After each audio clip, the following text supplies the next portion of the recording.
జిల్లా Proddatur 1 town police station పరిధిలో భారీ ఎత్తున నగదును పోలీసులు స్వాధీనం చేసుకున్నారు.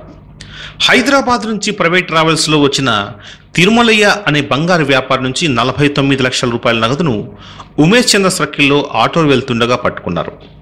ఇంత భారీ మొత్తాన్ని హైదరాబాద్ నుంచి ఎందుకు తీసుకొచ్చారు, ఎవరి కోసం తెచ్చారన్న కోణంలో 1 టౌన్ పోలీసులు విచారణ చేస్తున్నారు.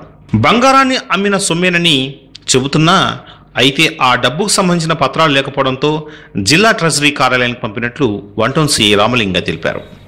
మాకు రాబడిన సమాచారం మేరకు ఈరోజు హైదరాబాద్ నుంచి ఒక ప్రైవేట్ ట్రావెల్స్ బస్సులో ప్రొద్దుటూరు పట్టణంలో దిగేసి ఆటోలో వస్తున్నటువంటి తిరుమలయ్య అనేటువంటి బంగారు వ్యాపారస్తుడు నిఘా పెట్టడం జరిగింది.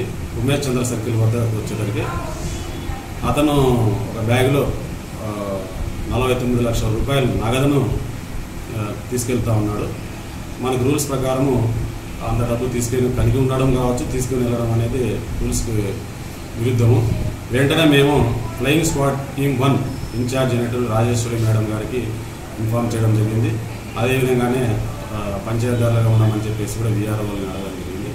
వారి సమక్షంలో ఇక్కడ పక్కన ఉన్నటువంటి పెట్రోల్ బంక్ దగ్గర నుంచి కౌంటింగ్ మిషన్ తీసుకొచ్చేసి ఇస్తే మొత్తము మనకి 2,000 రూపాయల కట్టలు 19, 500 రూపాయల కట్టలు వచ్చి మొత్తం కలిపి 49 లక్షల రూపాయలు నగదు క్యారీ చేస్తున్నారు. ఈ నగదును మనం మేడం గారు స్వాధీనం పరుచుకున్నారు.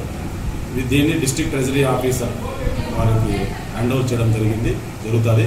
అంతేకాకుండా ఇన్కమ్ ట్యాక్స్ డిపార్ట్మెంట్కి ఓవరాల్గా ఆల్రెడీ చెప్పినాం. ఇప్పుడు రిటర్న్గా కూడా మేము వారికి తెలియజేస్తాం. ఈ డబ్బులు ప్రస్తుతానికైతే అతను ఎటువంటి రిసిప్ట్లుగా చూపించలేదు. ప్లస్ అతను ఏదో బంగారం హైదరాబాద్లో అమ్మేసి నగదు తీసుకుని వస్తున్నాడని చెప్తున్నాడు. మరి ఈ నగదు ఎందుకు తీసుకొస్తున్నాడు అనే పర్పస్ దాని మీద కూడా మీ విచారణ కొనసాగుతుంది.